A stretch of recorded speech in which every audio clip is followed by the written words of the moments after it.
Universal Practical Knowledge, preaching Captain 10,000, not the Zach Nashai. You in with the biblical scripture breakdown class. All right. Everybody just make sure you sign in for attendance. All right, Akin. We're going to get into it in just a moment. Give everybody a chance to get in. Let me know y'all can hear me. Should be coming through loud and clear. All right. Scripture breakdown class. As y'all know, we go over this every Wednesday here in Virginia.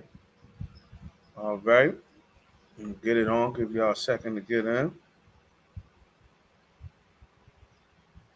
All right. Okay. All right. Just a moment. Make sure this is up. Okay, good. Coming in good. Just let me know y'all can hear me well. All right.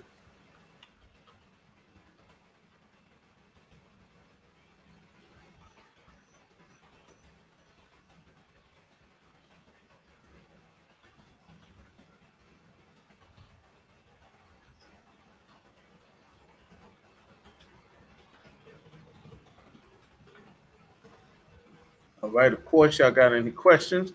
Type y'all questions in. Send y'all questions in. All right.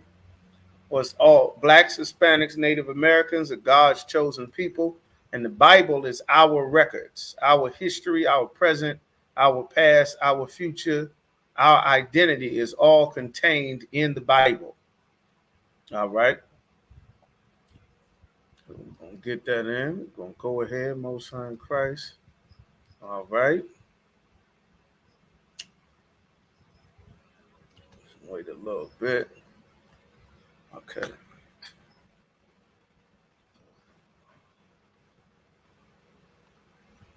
Right, Akim. Y'all in here.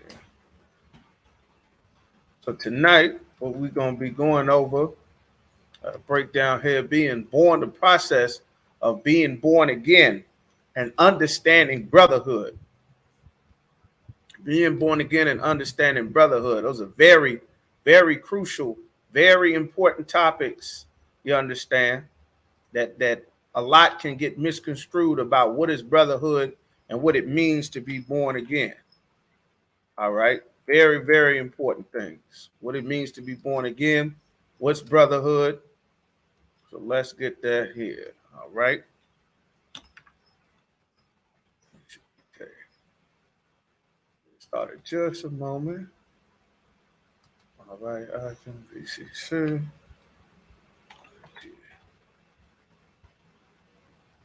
All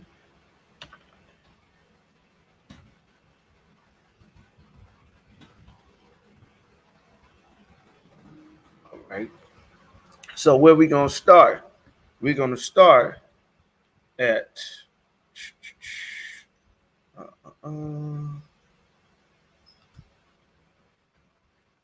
there we go. Send this out. We're gonna start at John chapter 3 and verse 3. All right, the book of John chapter 3 and verse 3. First thing we're talking about, we're getting into brotherhood. What is brotherhood? Okay, Most High in Christ, you can hear me, Tawab. Most High in Christ, Most High in Christ. Y'all in there, Tawab. Good. All right. What is brotherhood? All right. It's a very common misconception. All right, Most High in Christ, you in there. All right, got y'all. All right, so we're going to go ahead here. We're going to learn something about what the scripture says. So we're going to start at John chapter 3 and verse 3. John chapter 3 and verse 3. This is Christ talking in the book of John in the New Testament. We're going to break down what brotherhood is. So make sure you got your notes. Make sure you're paying attention. All right. John chapter 3 and verse 3. Yahweh Shah answered and said unto him, verily, which means truthfully. Truthfully, I say unto thee, except a man be born again, he cannot see the kingdom of the Most High. Why is he saying, except a man be born again, he can't see the kingdom of the Most High? Because what the kingdom of God is not going to make sense to a man who has not been born again. What brotherhood is not going to make sense to someone who is carnal, to someone who is Christian, to someone whose life revolves around what feels good, sounds good, tastes good. You understand? Something that's about self-gratification, which is what the Christian church has taught our people that the Bible is about. Blessings, blessings, blessings, happiness, happiness, happiness.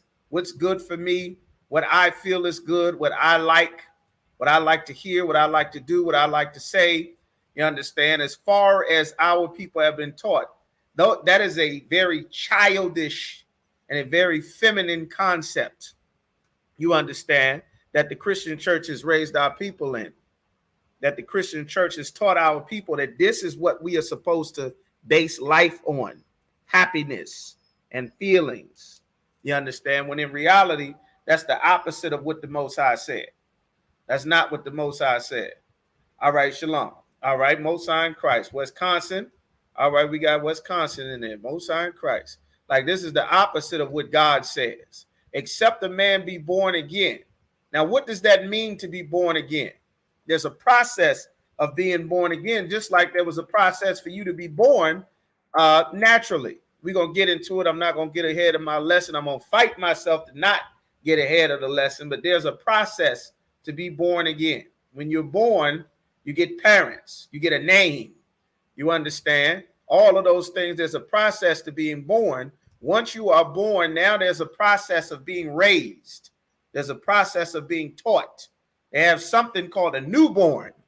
And you have a newborn for those of you who've had children, who raised children, you understand, who still have children now. I had children in the past. Now they've gone and grown up. There's a process to raising children. It's not a simple, one day they're born, the next day they understand everything. They can read, write, talk. They know what to do, what to say, what not to say, how to behave. There's a process called a newborn. And after a newborn, they become a toddler. You understand? After some time of being born, they start to develop the ability to walk. They learn how to walk. They start to learn how to speak. They learn how to say things. They learn then along the line, they have to learn what not to say, when to say it, because the child does not have a filter. Child doesn't know what to say, what's wrong, what's right, when to speak, when not to speak. As far as the child is concerned, the beginning of its life has always had everything revolve around them and what they want. That's a child. And that's the way that our people think coming out of the world, because the Christian church and all of these religions have made ourselves children. You can choose who you want to be, choose your gender, choose your sexual preference, choose to be a boy if you're a girl, choose to be a girl if you're a boy, choose to leave your relationships. You understand? Choose to serve another God. You can choose to be in charge of yourself, choose to be Lord over yourself. I'm my own person. I'm me. I do what I want. I believe what I want. All of these things, these are very childish things. That is what our people base their lives on, without the facts, without the reality, and without the spirit of the Most High God to lead and correct our people, without the men that the Lord set up to lead our nation. You understand? And this has left our people in such a dire straits, filled with confusion, that we are not able to function in the real world. That's why it's 2 million of us in prison. That's why half of our race is strung out on drugs. If you go to Mexico, it's the same thing. It's full of religion, full of religious places, full of religious beliefs. You understand? If you go to El Salvador, if you go to Guatemala or Brazil, if you go to Trinidad, if you go to Jamaica, if you go to a reservation, you will see that our 12 tribes have this exact same issue, because we are one and the same. We are a family of people. And our king, Yahweh Shah Mashiach, that the world ignorantly calls Jesus Christ, he explained this thing here to a man that asked him questions. This was Nicodemus, a ruler of the Jews. This was after Christ had finished speaking. So now, you understand, this isn't in public where everyone could see him. He came to Christ later on in the nighttime so that he didn't have to be bothered, so that everyone would not see him coming to Christ. You understand? So he says, verse 4, Nicodemus asked Christ, after Christ tell him, except a man be born again, he cannot see the kingdom of God. And of course, This made no sense whatsoever to Nicodemus, who is a grown man, who's been born, who's lived, who's went through being a toddler to a newborn, to a toddler, to a big boy, you understand, to a young man, to an adolescent, to a teenager, to a grown man, and whatever age that he is now. And of course, during the course of this time, you learn things. You learn to speak a certain way. You develop your own personality. You develop things that you're taught from your parents, from your culture, from your community, from your neighborhood. You understand? Things about what you eat, what you believe, what's right, what's wrong, what's acceptable, what's unacceptable. The problem is the things that our people have been taught has not been the things that God wanted our people to learn. We've learned many things, but what we have not learned and have not been born and raised in. Being born is one thing. Being raised is a process. And as a child, you cannot understand the process of going from being born to now being raised. That's a process. It doesn't happen overnight. It's not magical like the Christian church teaches. It is a full process. And if you leave during that process, if you fight during that process, if you don't understand during that process, remember, the disciples did not know anything Christ was teaching them. The disciples were still baptizing people in water long after Christ was dead and gone because they did not understand that water baptism was supposed to be done away with. They didn't understand what Christ was saying. When Lazarus died, Christ told them Lazarus is sick. And in their mind, oh, he's sick, he just sleep. You know, you go, he'll get better. And then he had to explain to them, no, Lazarus is dead. His life is over. He had to make things plain for them because even though they had submitted themselves to what they understood about Christ, they followed Christ, they liked the idea of Christ, they did not understand what he was teaching them. It was not until he was dead and gone and the Lord sent the Holy Spirit back that brothers started to realize what the lessons that they were being taught. You understand? So now, John chapter 3 and verse 4, Nicodemus said unto him, how can a man be born when he is old? Exactly what I was saying. Can he enter the second time into his mother's womb? Like Nicodemus didn't understand this at all. He's like, he's a grown man. Is he now going to turn around and go back up inside of his mother and start over? Like he didn't understand it at all what Christ was trying to say. Yahushua, which is Jesus, answered. We in John chapter 3 and verse 5 now. Verily, verily, truthfully, I say unto thee, except a man be born of water and of the Spirit. You understand? What is that water? What is that Spirit? We're going to get it. That Spirit is the Spirit of the Most High. He cannot enter into the kingdom of God. Why is he not able to enter into the kingdom of God? Why would he not be able to enter? Because there was a difference between your natural birth, where your mother had sex with your father, and now you're here. Your father, your mother, most of our people raised by their mother only. If you knew your father, if you got a chance to meet your father, you understand? If your mother knows who your father is, chances are the vast majority of our people did not get to meet their fathers. That is why we're building the kingdom of heaven. That is why it is important that every brother and sister change their life and submit to this process, not just being born again, but to be raised in the truth. You understand? That's a process. It doesn't happen overnight. It's not magical. And it's very important to know that because the disciples themselves had to be raised in the truth. All right. All of this ties into understanding what brotherhood is and what it means. You understand? There's a lot of misconceptions about what brotherhood is. You understand? It says, and he's asking, can a man go back inside of his mother a second time? Christ is telling him, except a man be born of water and of the Spirit, he cannot enter into the kingdom of the Most High. You understand? There's something that has to change from when you were born the first time. There's changes that have to be made from when you were born the first time to now you're born a second time. That which is born of the flesh, you understand? Your mother, your father having sex with your mother, after 9 months or so, she went into labor. She pushed out a baby.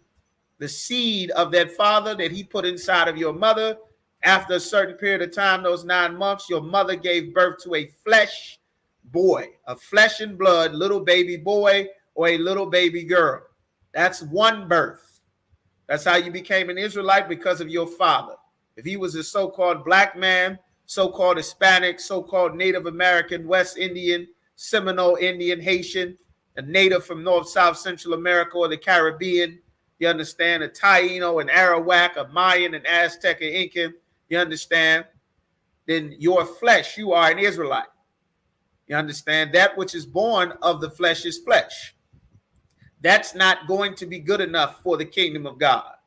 How you were just born an Israelite, you understand, and you found out you're an Israelite, and you put baby doll tassels on your t-shirt, you started saying shalom, you understand, and you put an O in there, and you put a Y in there, and you started saying all kind of things, and you've learned something about the truth. But until you come into the ISUPK to be born and raised in the truth, you're not actually in the truth. Very, very few brothers and sisters can actually be raised in the truth. They don't have what it takes to be raised in the truth. You understand? They may like the truth. They might like the sound of the truth. They might like the idea of the truth. You understand? They might like the fun of the truth. Lots of brothers and sisters come around for that fun, for that drinking. Drinks. Think it's goddamn happy hour. That's all the truth is. Happy hour and chasing tail. How many women can I get? Stack them up like dominoes. Well, there's a lot more to being in the truth than just getting drinks and having fun and feeling good. You understand? This brotherhood and being in the truth is not about feeling good. You understand? It's not about feeling good, chasing your happiness and your pleasure and whatever sits right with you. You understand? This is about saving the lives of our people, serving our king, building our nation. You understand? Building Christ's army so that we can rescue our brothers and sisters who die of drug overdoses every day, who die of diseases because they were molested as children by their relatives or preachers or imams. And now they develop, you understand, the rest of their life, they try to live life as the opposite gender and die at 30. You understand? Or live life strung out on drugs and die in there as a teenager from syrup or fentanyl or Percocets or opioids or weed. You understand? Or cocaine or heroin. You understand? This life is not just happiness and fun. There's a lot of things in there that are very important concepts that Christ was explaining to Nicodemus. An important thing about Nicodemus is Nicodemus was a ruler. He was in charge of God's people. He was someone who made policies, who controlled probably resources and all kinds of things, that is responsible for shaping the way that blacks, Hispanics, and Native Americans, shaping the way that our people think. Hey, shalom, Akim Yahweh Shem. And as an absolute failure, you understand, for the condition that our people are in, it is the fault of our leaders. You understand? So Christ had to explain to him, which of course you can read the rest of it later on in that John the 3rd chapter. He's telling them, you're supposed to be a ruler of the Jews. You don't know these basic concepts. You don't understand reincarnation, being born again, being clean, the difference between the flesh and the spirit. You understand? Like Christ was cutting him. Y'all right? So John 3:6 again, it says that which is born of the flesh is flesh, and that which is born of the spirit is spirit. Coming into the truth, you understand, if you a sister sitting with your head covered, checking in for your time period, for your 90 days, for your 6 months, you a brother, you getting in your all black boots, shirt, pants, headband, and war scarf. That's very important. That's spiritual. You'd be surprised how many brothers like the idea of Jesus Christ being black. We fighting for blacks, Hispanics, and Native Americans. The oppressor is the devil that the Bible speaks of. You understand? A man can have more than one woman. The Christian church is wrong. Islam is not for our people. We are not Africans. We are God's chosen people. We are special people. Everybody loves that part. They love it. It's wonderful. You can clap to it. You feel great about it, and you should, because that is our heritage as a people. You understand? It's our heritage as a people. But the part about changing, the part about being a different man, the part about killing that flesh, which is the old man, that is not the part everybody likes. The part about changing how it was that you learned fleshly, that you learned being born from the flesh, about how to deal with your brother, about how to deal with your sister, about how to choose a woman, about what is a good decision versus a bad decision, what is right versus wrong, when to speak, when not to speak. You understand? What decisions are wise and unwise, and learning to change from the mistakes that our people make overall as a regular basis. There are regular things that our people do that are absolutely detrimental, that it is important to be raised a different way. Our people believe that arguing with the police and jumping in their face and yelling at them because you're a man like I'm a man, they believe like that is something wise to do. You understand? Believe that the police should contact you if something, and not you contact the police in the courts. Believe that everything would just work themselves out. You understand? You would not believe that how many times over the years, if you watch the judge shows in First 48 and you go to the doctors and you see the things that is going on with our people, overall, Blacks, Hispanics, and Native Americans believe in a magical concept that everything will just magically fall into place, and that's it. You understand? And that is something that we have been taught because of the Christian church. Hey, shalom, Malcolm, Yahweh Shem. We've been taught this because of the Christian church. You understand? Hang in there. Stay in there and fight and war in it. Remind you, this is something you are literally being born again. There's a process. You may not remember the process, but getting teeth was a terrible process for a baby. You understand? All of the fevers and the gum irritation, there's something growing inside of you that you cannot control. And it's frustrating because it's the opposite of what you're used to. You're laying down, you're drooling everywhere, but now you want to try to learn to stand up, but you're not good at it. And you fall. And you fall down trying to stand up. And you hold on the table, but your legs are wobbly. And you want to see you eat your parents. You want to see what your parents are eating, but you don't have the teeth and the digestive system to handle what your parents can handle. But you want to grab it and bite it. You want to dig your hand in their food and take it out of their mouth so you can bite it. But good parents know that you cannot handle this. You can't have it. You understand? And because you're being born again, having parents tell you something that you can and cannot do, that you should and should not do, it seems like it's something evil. Just like when you try to correct your teenagers, you understand, it seems like it's something evil. Like when we go on the streets in camp and try to teach brothers and sisters, you understand that we can't eat pork, that we should stop getting high. You understand that Islam is not for our people. That's why it's millions of black Muslims in jail. Hispanics, Native Americans, that's why it's 2 million of us in jail, because that's not the lifestyle for us. Going back to Africa, we've been trying to go back to Africa like the Benjamite brothers from Jamaica went back to Ethiopia, and the Ethiopians gave them some woods to clear out and didn't give them citizenship. Same thing, our brothers went to Israel to go live on Dimona, outskirts of the city, and not get citizenship, living on the land of the Jewish man after the Lord kicked us out. Or going back to Liberia, following Marcus Garvey's Back to Africa movement sentiment, and going back to Monrovia, letting our oppressor play us into going and trying to establish a colony for America on the west coast of Africa again. And the Africans were eating us like you eat chicken out of Popeyes. You understand? Like it's a process to unlearn the way that you may have lived your life for many decades. And this is what Christ was explaining to Nicodemus. Now, what does it mean when it says, what Christ said here, that a man must be born of the Spirit and of the water? You understand? What does that mean? Let's see who knows. What was that? In John chapter 3 and 5, he said a man must be born of the water. What is that water? What does that mean? Who knows? Who has an idea? Let's see.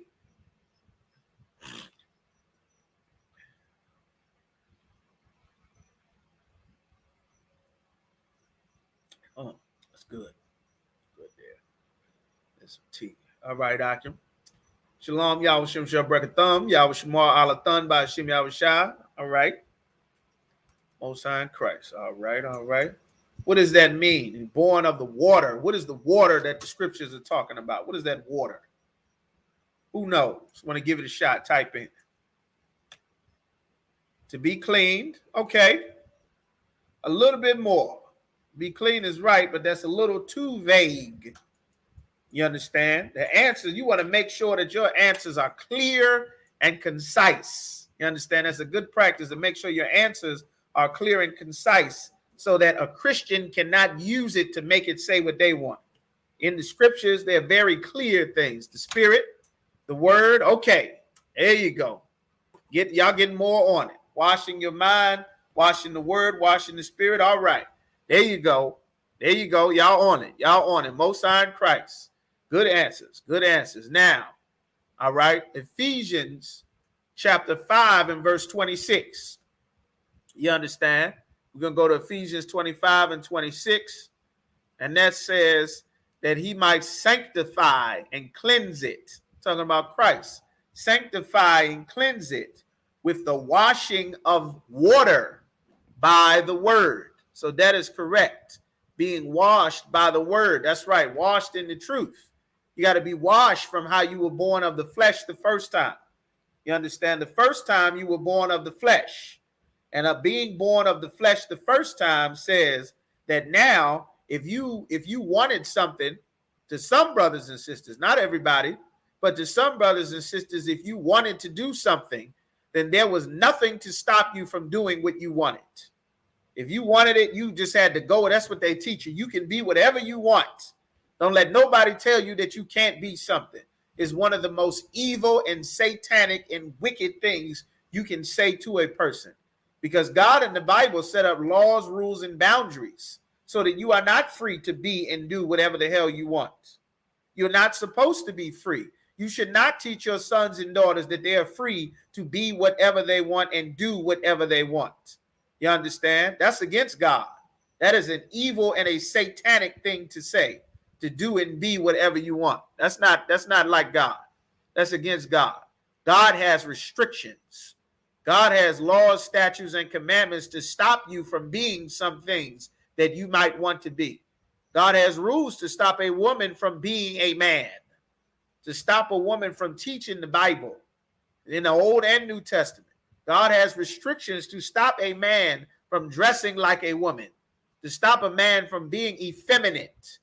You understand? To stop a man from being homosexual. You cannot have sex with another man. You are not allowed to dress like a woman if you are a man. You understand? There are many brothers and sisters who are raised according to the flesh, according to the course of this world, to the spirit of wickedness, rulers of darkness in high places, like it says in Ephesians 6 and 12, I believe, and Ephesians, the 4th chapter, like we read last week. There are many brothers and sisters who are not taught that a man shall not wear that which pertain to a woman. And because of the Christian church, because of our oppressor and their society and their world, our brothers and sisters don't know that you aren't allowed to put on a dress if you're a man. You aren't allowed to behave like a woman, to be feminine like a woman, to be hyper emotional like a woman, to not be able to take correction like a woman or like a child. This society keeps our people children forever. You understand? And that is why we don't have a society as a people. And there is a process when you come into the truth that there is a man that God appointed to examine you. That's why if you're watching class online, it is imperative that you contact the ISUPK school in whatever city and state that you are in, so that you can get in contact with the man and the authority that God put in charge of your region and your zone, so that the correction, the life-saving direction, correction, and protection that comes with obeying the prophet that God set up in your area, that will be over you in your life. And that can influence your decision-making, which may very well be different from what you have been taught according to the flesh your entire life growing up, for however old you are, however many decades that you've been alive. You understand? So you're washed by the water of the word. You may have eaten whatever you wanted growing up. You may have eaten pork and crab and carnitas and pork chops. You understand? And hog maws and pig feet growing up. You understand? You may have eaten lizards, brothers and sisters in Central America. You may have eaten lizards or chameleons. You understand? Call it the chicken of the tree. You understand? Or you may have eaten tuna. Call it the chicken of the sea. Or you may have grown up eating catfish or rabbit or alligator. But Leviticus, the 11th chapter, which will wash you according to the word, now that you are going to be born and raised in the spirit, which is the opposite of how you were raised in the flesh. You don't eat whatever tastes good because you have rules now. You now are being washed according to the word. And now you know that as much as you and granddaddy and abuela used to eat carnitas, you can't have pork anymore. No more carnitas. You can't have pork chops and baby back ribs anymore. You got to get the real ribs. Chicken has ribs too. Goats have ribs. Lamb have ribs. Cows have ribs. You can eat all the ribs you want as long as it's from what Leviticus, the 11th chapter, God said that we can eat. You understand? You can't eat lizards anymore. You can't catch a snake, eat alligators anymore. You can't catch a possum or a squirrel and cook them and boil them down into a stew. You can't eat a dog. You understand? You can't eat guinea pig anymore. That's against God. You can't put pork in your food. You can't go get high. You understand? According to the flesh, if you are stressed, you're taught in the high, in the ghetto, in the barrio, you go grab a Newport, go grab a Marlboro, go grab a Winston, get some weed. You understand? Go get you some, the Zaza. Get you the loud. You understand? Get you some Kush, some Dro. You understand? And go roll up and smoke. Hit a bomb. You may have been sitting in a hookah lounge, smoking a hookah, following, you understand, damn opioid dens from China, which is where your hookah lounge is coming from. You understand? You may go smoke to blow off some steam. Well, now that you are being washed in the word, you know that you are not allowed to smoke anything. An ungodly man diggeth up evil, and in his lips there is a burning fire that's against God. It makes the Lord angry. That's why many of the horrible decisions that our people make in their lives, our people make when we are high.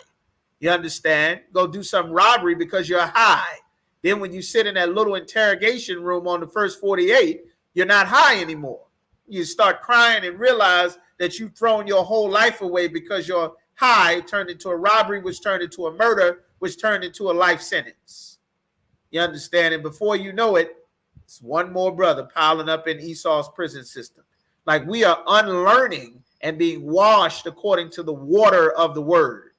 You understand? So now let's go to 2 Chronicles chapter 15 and verse 3. 2 Chronicles chapter 15 and verse 3. All right. Let's get that. 2 Chronicles 15 and verse 3. All right. Get on that.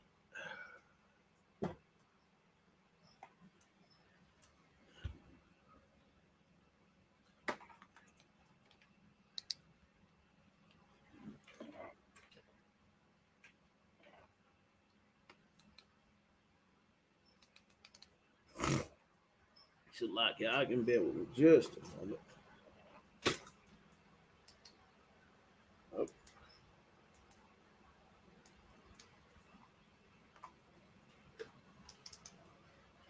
All right. 2 Chronicles chapter 15 and verse 3. All right. It says, now for a long season, for a very long time, and this is what has happened with our people. For a long season, Israel have been without the true God. We've been without the Most High power. We've been without the true power for such a very long time.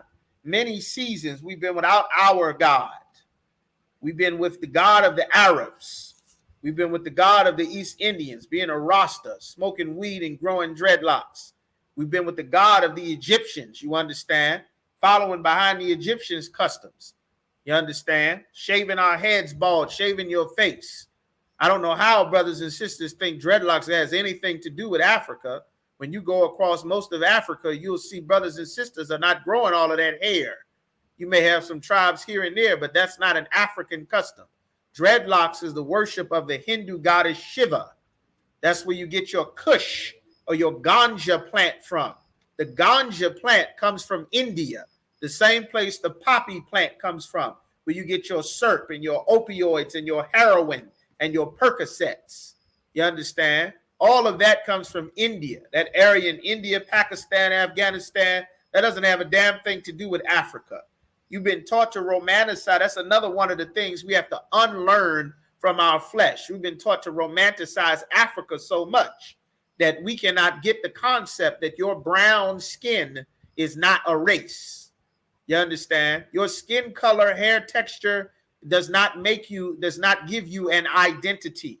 That's why those Hamites are able to come to America and set up over the top of us, pretending to be black people. And then next thing you know, Burna Boy says reggae really comes from Africa.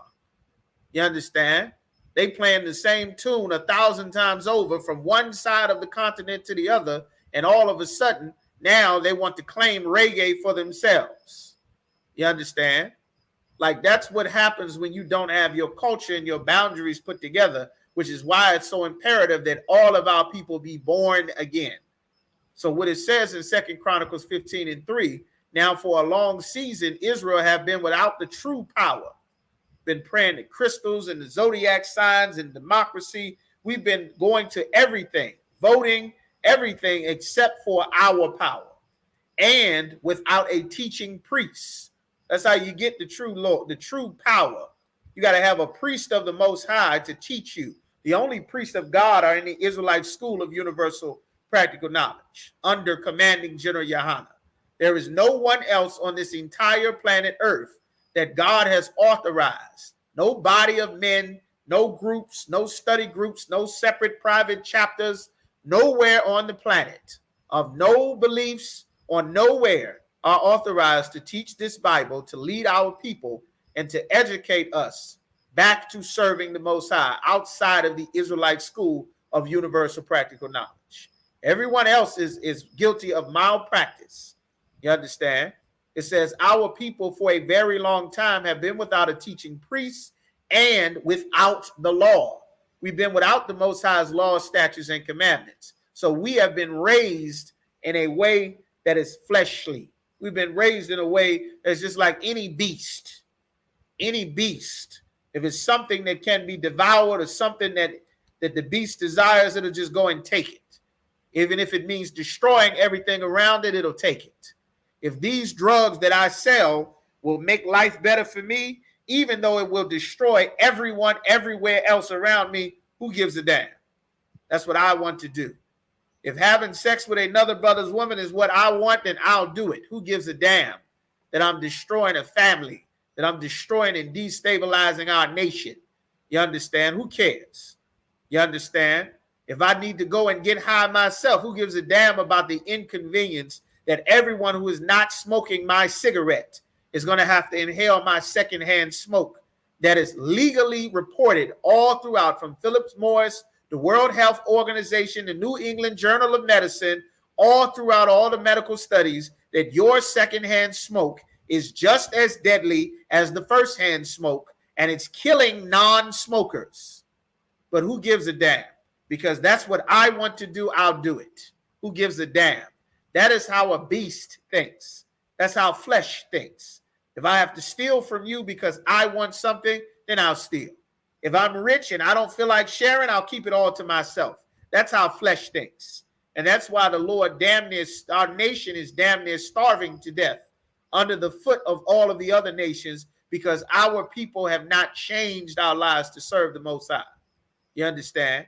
There are brothers and sisters that are waiting on you to come into the truth, to stop making your life about yourself, to stop getting high, stop being a selfish Christian that does whatever you want and does and lives however you feel, so that you can come into the truth and build and put your brick in to help further establish something that will help them get off of drugs before they die, that will help them get counseling from the child molestation that happened to them before they join that LGBT community, with a life expectancy for a transgender man is 38 years old. You understand? And if you quit smoking weed and stop being a selfish Christian and get into the ISUPK, that brother will have a better chance to realize the error of his ways and change his life before that demon kills him. You understand? Being born again is a process. You understand? And this is the purpose of it. That's why we're rolling it straight into brotherhood. All right. So I'm going to read it again. 2 Chronicles 15:3. Now for a long season, Israel have been without the true God, been without the Most High, and without a teaching priest, and without the law. For a very long time, our people have not had God's laws, have not had his rules. You understand? Verse 4. But when they in their trouble did turn unto the Most High power of Israel, you understand, and sought him. In their trouble, our people turned to the Most High. The problem this time is our people do not know the Most High anymore. Our people don't know the Most High at all. We always knew previously in our captivities that we were the children of Israel. You understand? We knew our identity and our nationality. That's why knowing that blacks, Hispanics, and Native Americans are God's chosen people is one of the most important things that you will ever learn in your life. You understand? Because your identity is your tie back to who you are. You understand? And the sooner we build up our nation, the sooner we will have the power that a nation has. You understand? You tired of slaving for our oppressor, you understand? We build up our nation, we'll have our own jobs and economies to hire and employ each other. The Chinese don't work for America. The Chinese work for Chinese businesses. The Koreans aren't working for America. You barely see Korean children in your school. America is filled with Koreans and Chinese. Where the hell are their kids going to school at? They're not going to school with you. They ain't going to the school with Daquan and Deshaun and Ray Ray and Maria and Jose. Where the hell are their kids going to school? You understand?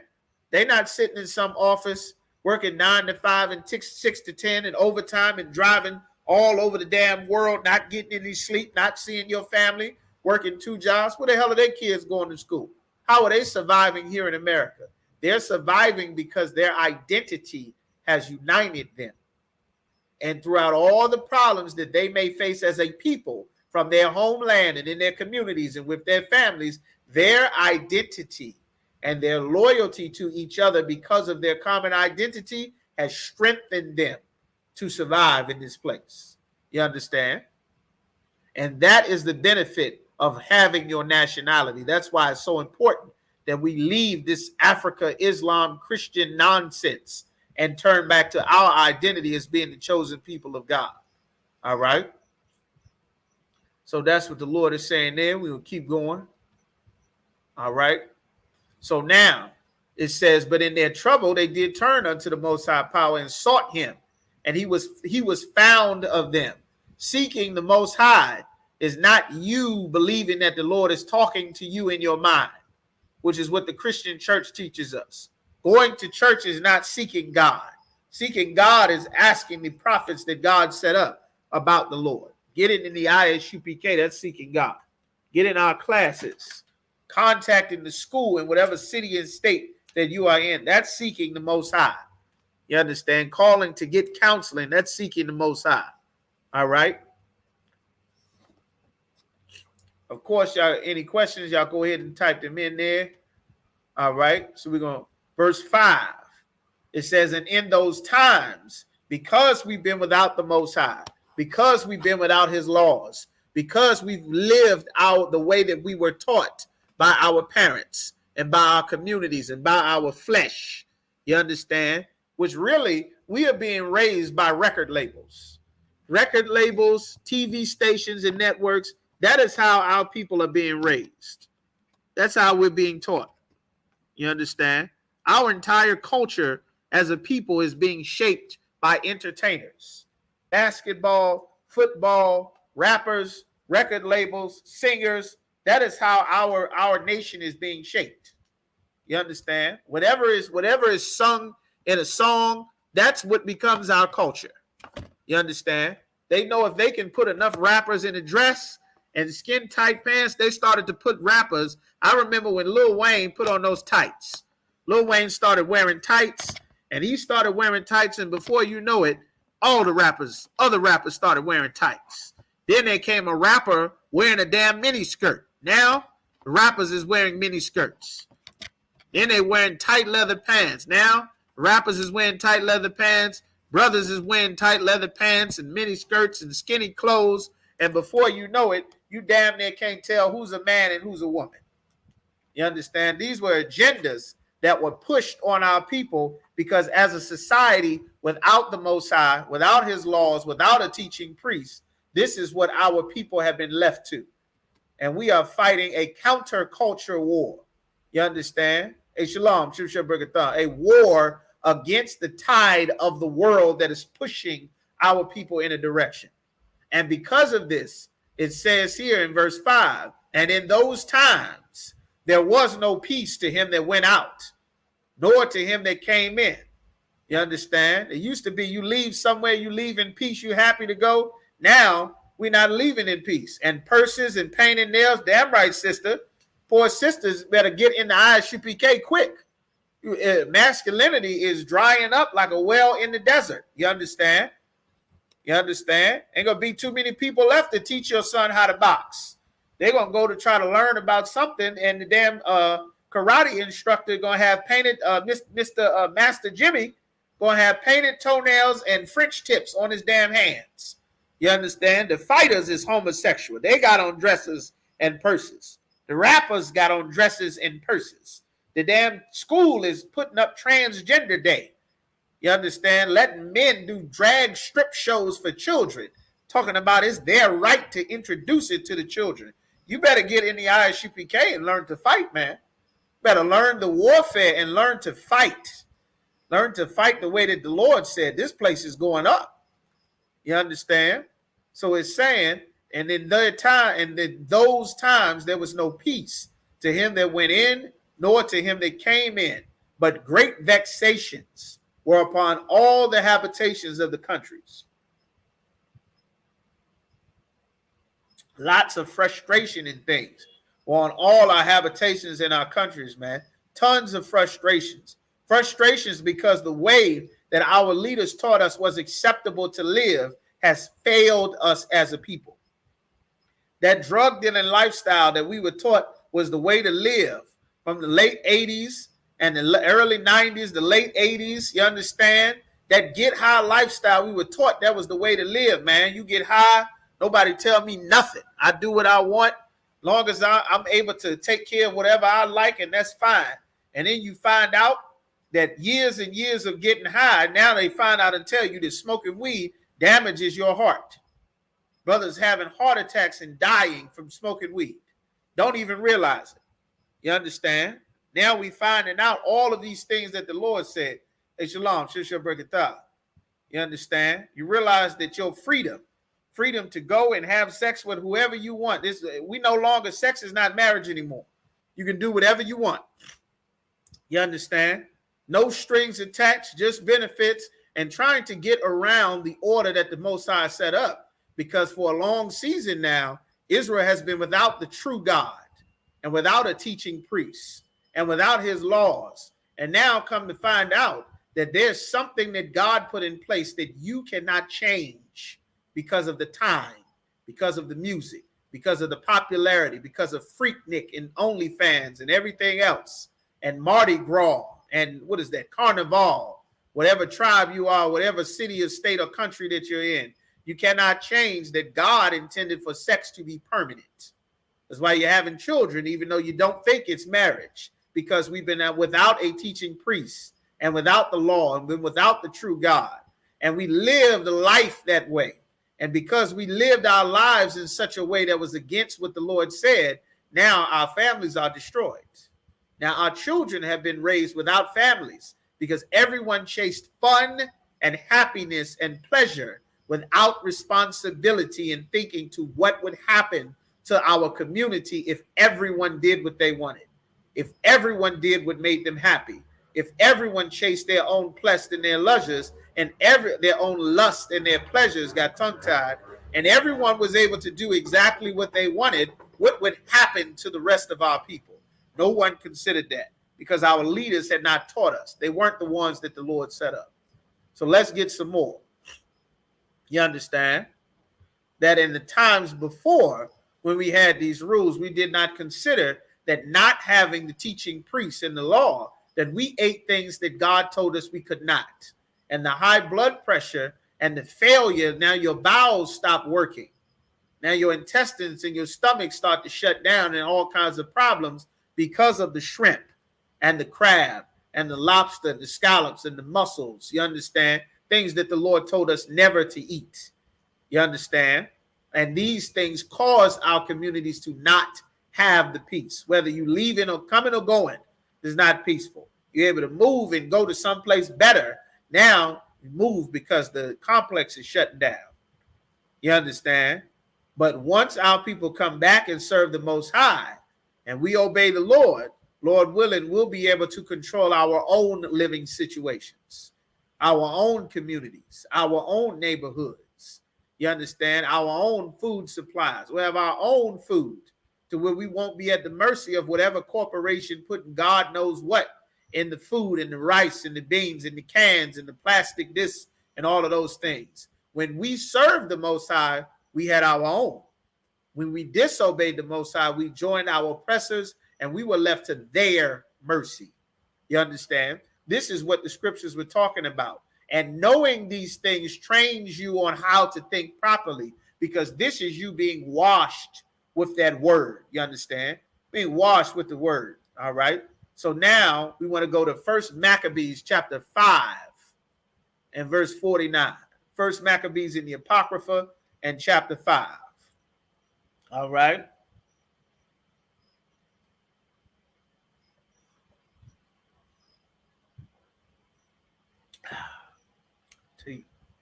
Tea good. All right. Hey, shalom. All right.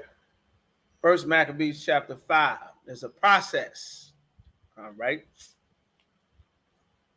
I should check your email. Some of you brothers received emails so you can get on and be able to read. You understand? Check your emails. For you brothers in the camp, immediately after, we going straight into the camp, straight into it. All right. So make sure that you're ready. You're going to click the link. We're going to get in and go straight to it. All right. First Maccabees chapter 5 and verse 49.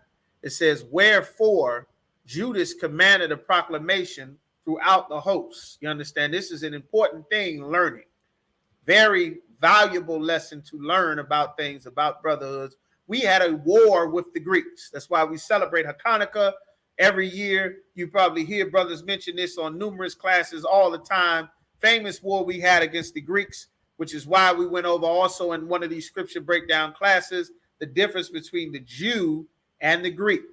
The Jew and the Greek, because the Greeks had forced the children of Israel to take Greek culture and Greek language. That's why the New Testament is written in so-called Greek as well. And that is why the scriptures, when you read the New Testament, it talks about to the Jew first and then the Greek, because we were forced. You can look up the word Hellenist in the Zondervan's Bible Dictionary. Hellenists were Greek-speaking Jews who took Greek culture and Greek language as their own. Otherwise, they would have been killed. There's a book right here, Zondervan's Bible Dictionary, one of our textbooks, ISUPK. You know, y'all can see that. Let me see if I get it. There it is. Zondervan's Bible Dictionary. That's it right there. A Hellenist is a Greek-speaking Jew. Those are the Greeks that is talking about the Bible. God has never promised salvation to any other nation of people besides the children of Israel. So there's a war going on. It's a long-standing war to get the Greeks out of our land, to retake our temple back. You understand that we had a war going on with them after the death of Alexander the Great. His generals divided up his empire. And as they divided up their empire that Alexander the Great had, then his generals started to crown themselves and take more territory for themselves. Well, eventually they came over to our land in Jerusalem.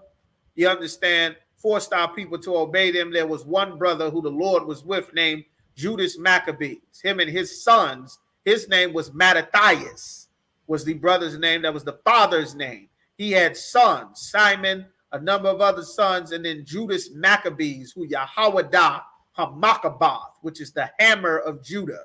That's what it means in Hebrew. That's what it means in English. But that's what Judas Maccabees means, you understand, in the Hebrew. Yahwadah Hamakabath, the hammer of Judah. All right. So there was a war that was going on, a long-standing war with the Greeks. And this is an excerpt in pieces about what happened in one of these incidents with these wars. This is what brotherhood is. We getting into brotherhood, and this is what being born again is. That's why when you come into the truth, one of the most important things that you start to learn is how to take direction in orders, how to learn and take what you're learning as though this is coming from the Most High. To you, it may just be a regular nigga just like you, a man just like you. He eats and sleeps just the way that you do, or whatever the case is. But that order and instruction and the power that he is teaching and coming with is not from himself. You understand? I did not give myself this power to be a captain of 10,000 in the Lord's army under commanding General Yohana. The Lord gave me this power through commanding General Yohana. And the things that I am saying is not a regular man telling you something. When you hear, you're hearing from a prophet of God that the Lord wants you to hear.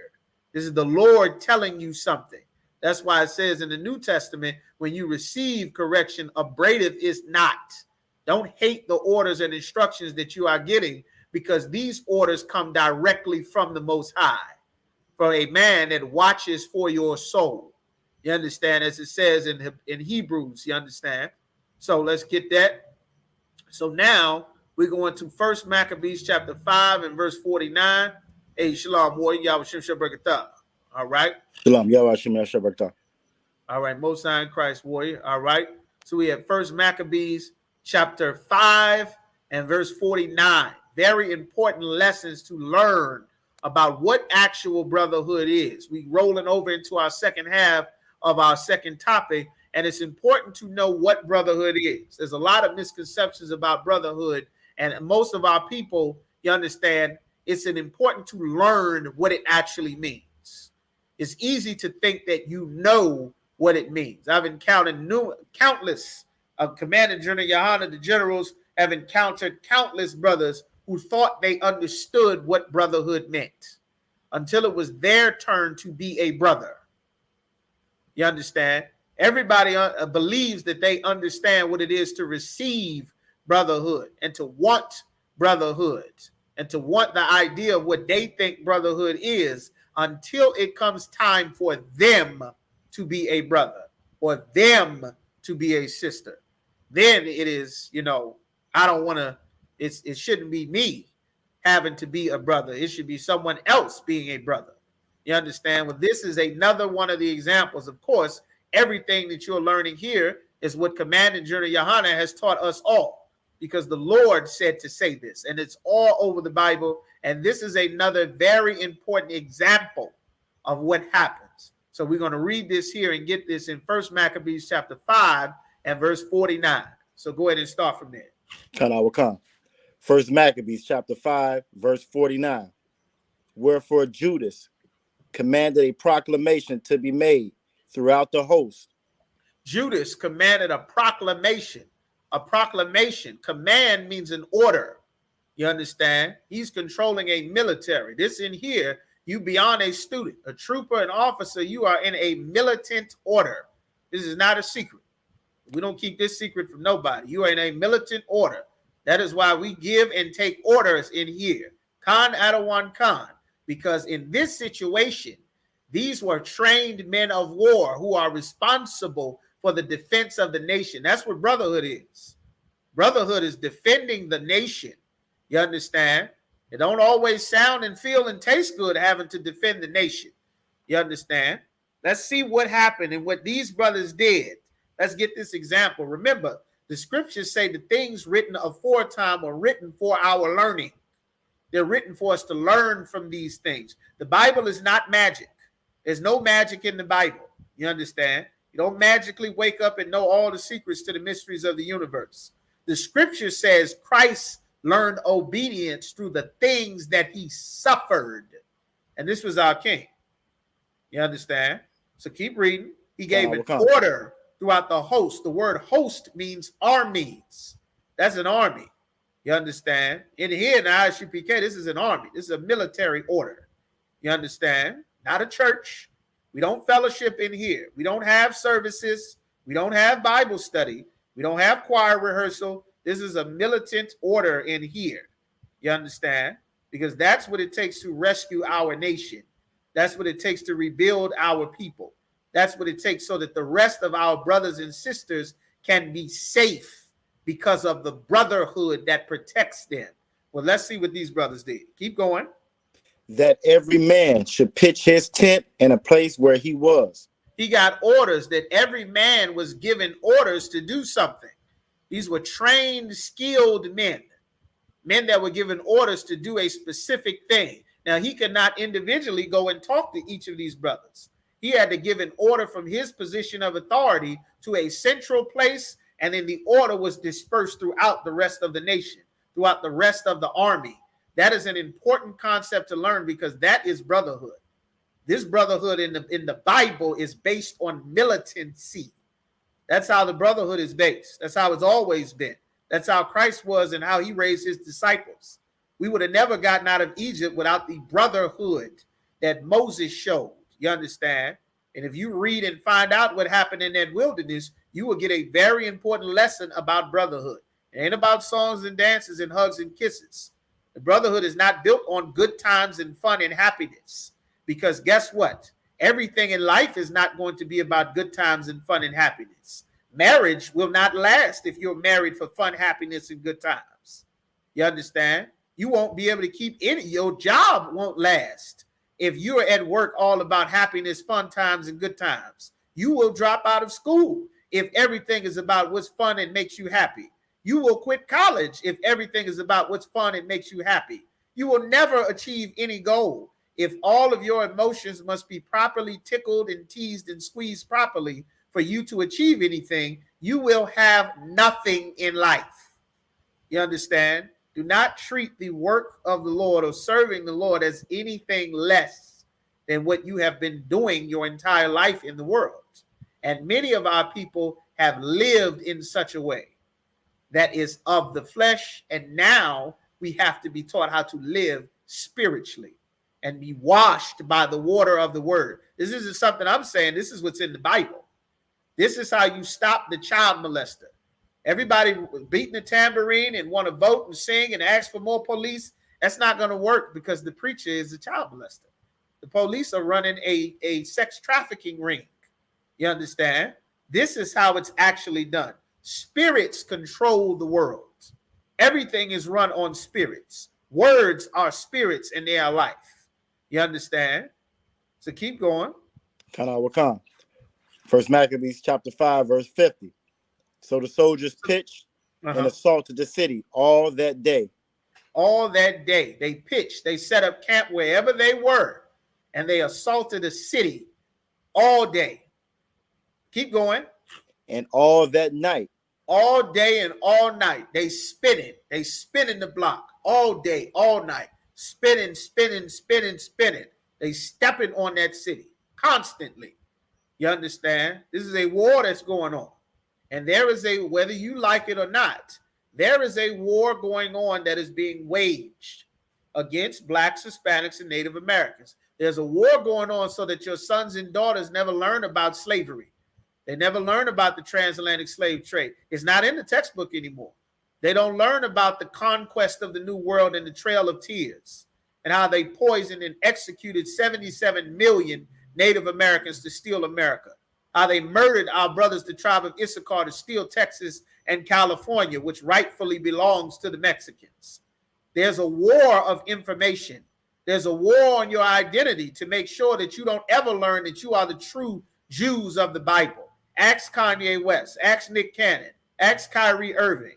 There's a war to make sure that you don't find your way back to the Most High. That's why there's a church in your neighborhood on every corner, a mosque in your neighborhood on every other corner, temples for everything, all throughout the places where we are. That is spiritual warfare being waged on you. Warfare on your children, telling them to go and be sexually active, giving them condoms and birth control and access to abortions in school and won't even tell the parents. There's a war that is going on, telling your woman to leave you, that she can divorce you if she's not getting all of her happiness and fulfillment out of life. When none of the previous generations based life and marriage on their happiness, which is why all of us are here. And then we got a generation where everything must be happy and fun and good goddamn times. And now we're 20 million murders of abortions in the hole. And every goddamn thing falling apart everywhere because we're not happy. And in the middle of chasing happiness, everyone is depressed. Everyone is half a goddamn drug addict. All the communities falling apart. All the cities gone to hell. And every other race of people that don't live based on happiness and their own personal desires, they come and buy up everything we have for pennies on the dollar. That is why we must be washed with the word so that we can grow up and be adults as a people. You understand? So that someone else can benefit from your brotherhood. You understand? Someone else can benefit from your sisterhood. And we can have a nation instead of a good time. And then as you see in the Passover, that's actually how you have a good time. That's how you have a family, with rules, with a teaching priest, and with the true God. That's what you get here. So let's learn some more about these stories. We're at war with our enemies because our enemies are killing our people. So keep going. Kana Wakan. Till at the length the city was delivered into his hands. The whole city was delivered into his hands. We had a war. All right. This is success. Keep going. Verse 51. Who then slew all the males with the edge of the sword. All the males were killed with the edge of the sword. Why were the males killed with the edge of the sword? And we ain't telling nobody go out and kill nobody's babies, kill nobody's sons and nephews. You understand? Of course, the FBI, everybody else listening, watching in. We ain't telling nobody go do no killing, none of that. You understand? All right. All you nuts listening in, and for all you brothers and sisters that come into the ISUPK, please understand this. The FBI and everybody else is listening to all of these conversations here. You understand? The same thing we say on these live broadcasts, we say on the streets, and we say in a separate conversation in person. You understand? So if you think you're going to come in here and be some spy, some worker of witchcraft, or use some secret hustler magic that you believe you had in the world, they're going to catch you. They're going to catch you. You understand? You're going to get yourself hurt. And this is a warning from the Most High to every brother and sister, whatever city, state, country, planet you're living in. You hear these classes, understand this very well. All right? You're not wiser than the Most High. Our adversary's power was given to be the devil by God himself through the authority that he gave to the angel Satan that is in charge of all of the evil angels. All right? Make sure you understand that well. Keep reading, please. And raised the city. And raise it. Raise it means to lift it up, to tear it down. They raised the city. They captured it. You understand? Keep going. And took the spoils thereof.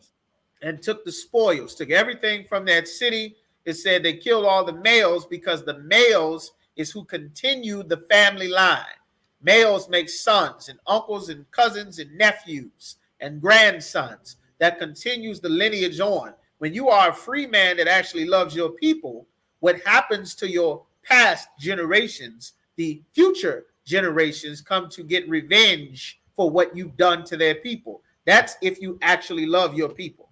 We've been raised to not give a damn about our forefathers because all of our people come from slavery and captivity, and none of our sons and daughters is taught to even give a damn about it. That you have to be, you got to be washed from that.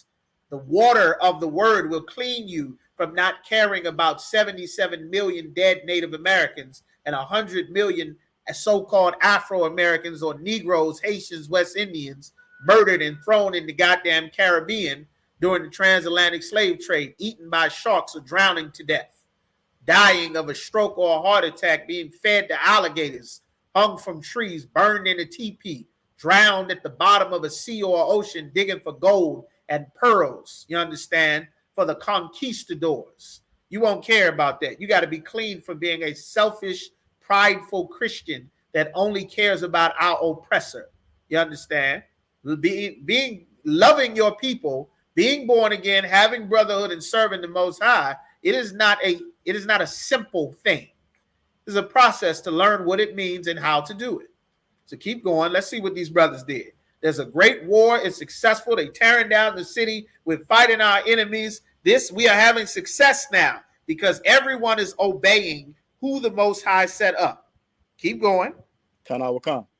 and passed through the city over them that were slain. All our enemies are dying now because everybody is obeying the Most High. And by obeying the Most High, they are obeying the one man that God put in charge to give everyone orders on what to do. That is what it means to obey God. Obey God. Keep going. Verse 52. And after this went they over Jordan. They went over to Jordan. All of this is our land. We got to get these heathen out of our land. They went over Jordan. Keep going. Into the great plain before Bethan. All right. And they're telling them where exactly they're going. So keep going. Verse 53. And Judas gathered together those that came behind. He gathering everyone that's behind. Now we're regrouping. Everybody's coming together. All right. Keep going. And exhorted the people all the way through. He telling them, good job, man. You doing it. We doing it, man. Good job. He bigging everybody up, telling them, yes, we getting it on. We making it happen, man. Good job, everybody. Good job. You understand? He's celebrating the brothers because now what the Lord wants done, everyone is obeying the Most High. They obeying who the Lord set up. And now we as a nation are having success. You understand? That's brotherhood. Following orders is brotherhood. You understand? And what we're getting ready to learn is a very important lesson about brotherhood. Keep reading. Give me down to 54. Got a little bit more on that one. Till they came into the land of Judea. All right. Verse 54. So they went up to the Mount Zion with joy and gladness. They went up to Mount Zion with joy and gladness. They're happy. Everybody is happy that we have been successful against our enemies who have been killing us and starving our people to death, wiping out our identity, destroying our nation. You understand? That is what you should be praying for. You praying for America to love you and the people that's putting your sons and daughters in dog cages and then murdered us and thrown us on reservations and choking us to death at a traffic stop. Instead of praying for America, you should learn to have the Spirit of the Lord and pray for the destruction of our enemies. That's more useful than hoping that they grow a conscience and not kill you the way that they've been doing for 400 years. Should pray for the curses on our enemies. That's what we do in here. We're not praying for them to grow a heart and start to love, the sons of former slaves. We're not praying for that. We're praying for the Lord to plague them with terrors, day and night, horrible things, so that they won't kill us. You understand? Keep going. Where they offered burnt offerings. They offered offerings to the Most High because this is our custom to do. All right, so now I want you to skip down to 56. Khan. First Maccabees chapter 5, verse 56. Joseph, the son of Zacharias, and Azarias, captains of the garrisons. 2 brothers. These are men that are given rank and power. 2 brothers.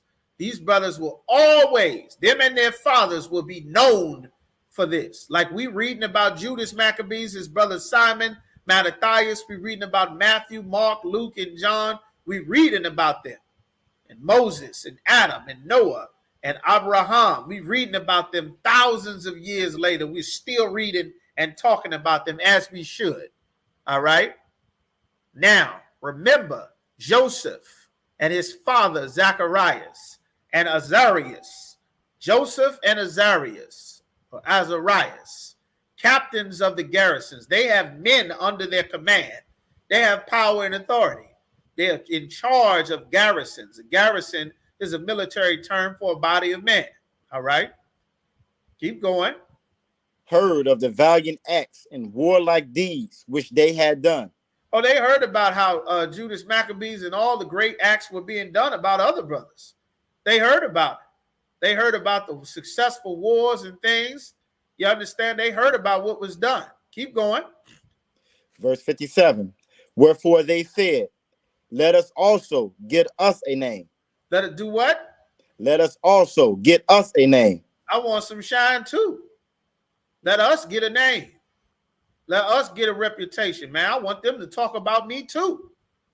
You understand? I want them to talk about me too. I want to do something. You understand? And what did they do? Let's read some more. What did they do?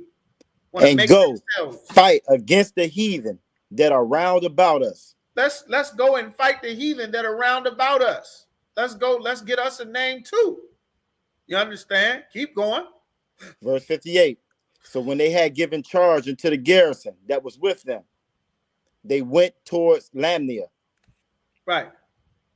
They went. Verse 59. The garrison that was with them, they went towards Lamnia. They went towards Jamnia. There was a garrison. They had military power under their command. You understand? They had power under their command. Now, what were they told to do? Because there was instructions. There was a reason why they're hearing about what some brothers did. And they saying, we want a name for ourselves too. Why were they saying we want a name for ourselves too? Why were they saying that? Who knows? Who knows? Why were they saying we want a name for ourselves too? Who knows? Who knows? Let's see.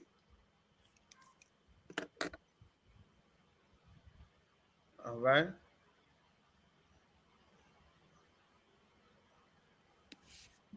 Who knows? Who knows? They said it's our time to shine. It's our time. It's our time, man. Want to give it a shot. Let me see. We got any comment? Y'all don't know. All right, no sweat. We're going to move on because it's kind of late in the time. Y'all go ahead and type in. Go ahead. You want to give it a shot, Trooper Younger Dog? Talaki out of one because they had orders to stand still. They weren't in the fight. They heard about the fight because they weren't ordered to be in the fight right then. That's exactly correct. They got orders to not be there. Orders are very important. You understand? Learning to obey orders is the absolute downfall of success, not being able to follow orders. We can't have a nation if everyone believes in equality. If you and I both should equally be able to do something, we can't have brotherhood. You can't have a marriage with equality. 50-50 is a fight. If no one is in charge, then we fighting for control. That's only natural. That's why if you set your kids down together, what is going to happen if you just set the kids all together? You just give the kids enough time. Give them enough time. Just sit them there. Leave them by themselves. What's going to happen? What are those kids going to start to do? Just give it without fail. Without fail. Just put them together. See what they do. Y'all got kids in here. Who in here? Yaganan, Anan, Shamaga. Y'all got kids in here. What are those kids going to do? We got teachers in here. Brothers and sisters as teachers running daycare. You goddamn right. They're going to start to fight. They're going to fight. That's mine. Give it back. You already have too many. Share with me. No, it's mine. Go away. No, I don't want to. Leave me alone. They're going to start to fight. And how do you stop those kids from fighting? Are they going to stop fighting on their own? Are they going to realize that we should just share because I have enough and you don't have any? What are those kids going to do? Are they going to be able to reason amongst themselves that we shouldn't fight with brothers? They're going to run wild. They're going to destroy everything. They're going to keep fighting. They're going to throw stuff and roll on the ground and knock other stuff over and hit each other. They're going to be absolutely wild. You know why? Because there's no one in charge. Someone with authority has to come and be ruler over those children. Otherwise, all your kids are going to kill each other. They're all going to play in the street. They're all going to run in the street and chase the ball. They're all going to be outside after the street light is on. They're not going to stay in the yard. They're going to jump from the top step. They're going to run in the kitchen when you tell them not to. They're going to touch the stove when you tell them don't do it. Unless there's someone with authority over them to tell them, no, you cannot, and stop, they're going to run wild. Here is a secret, a very important secret that is literally a life and death lesson that the vast majority of blacks and Hispanics don't ever learn. God intended for there to be someone to tell you no. At every level, there's supposed to be someone that you have to report to that tells you don't do this. You can't do that. Don't do this now. It's not your turn. I know you want to, but you can't. I know you feel like you have a right to, but you can't. I know it's your body, but you don't have a choice. You cannot do that. I know you want to speak, but you can't speak right now. I know you want to go and make a name for yourself, but now is not the time. That is brotherhood and sisterhood. And that is a lesson that most of our people cannot stand to learn because it hurts. It goes against the very nature of flesh.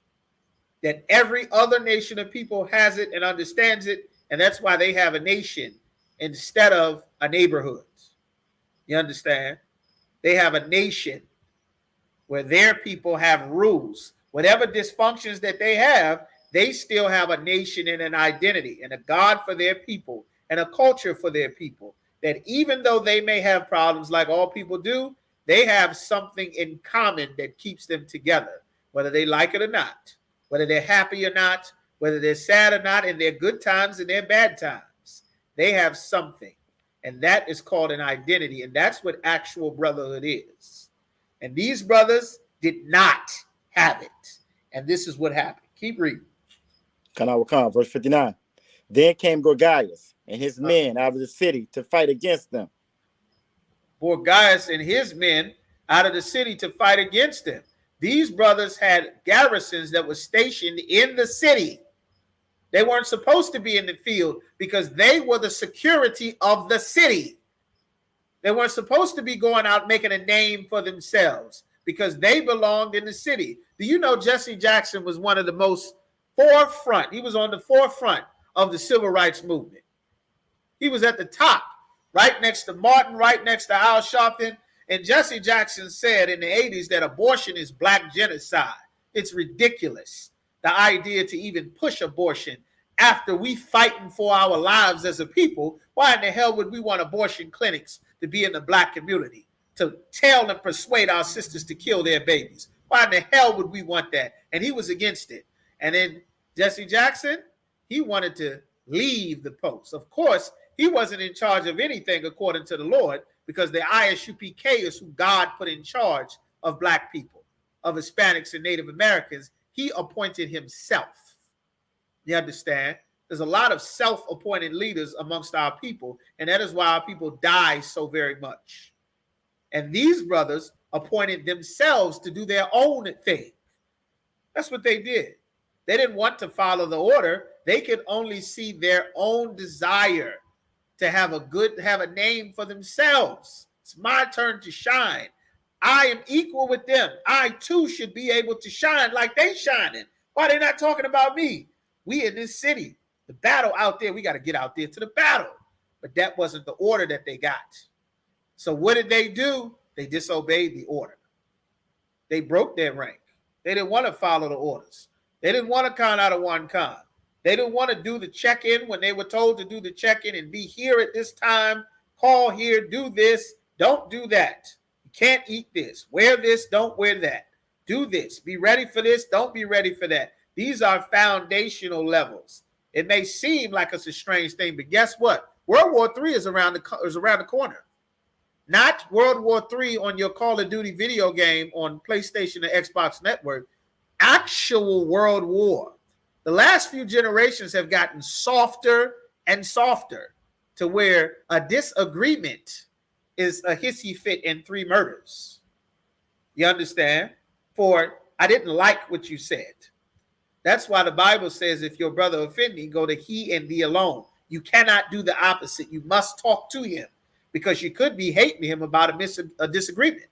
You don't know. He don't know. You think it's this. He think it's that. Next thing you know, you hate each other. 10, 15 years later, you end up killing each other at some random place. 90% of the homicides in the black community are done by people who know each other. 90%. People you went to elementary school with, people you went to high school with, people you went to middle school with. That's why Christ said that.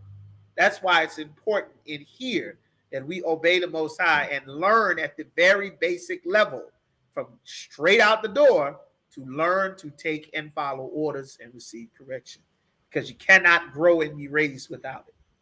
These brothers broke the order that they were given. Let's see what happened. Keep going. Verse 60. And so it was that Joseph and Azarias were put to flight. They were what? Put to flight. Now, the military, that was chosen to go out and fight, they were able to take entire cities and get great victories. But the brothers who were not supposed to be on the field doing that, they had a different job. Well, his leadership of those two captains, Azarias and the other brother, well, their leadership broke the ranks. And they went and did something different that they were not supposed to do. They stopped protecting the city and they went on out into the field to fight with the enemies that were round about them instead of securing the city where the brothers and sisters needed them to secure the city, even though it didn't get their name in lights like everybody else's name was in lights, even though it didn't have everyone singing a song about them, but they were needed to secure the city.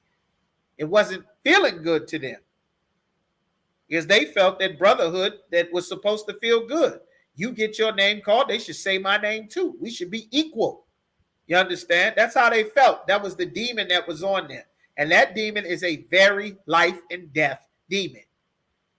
It might not seem that. I assure you, those brothers didn't think this was going to happen when they made that decision. They didn't think that.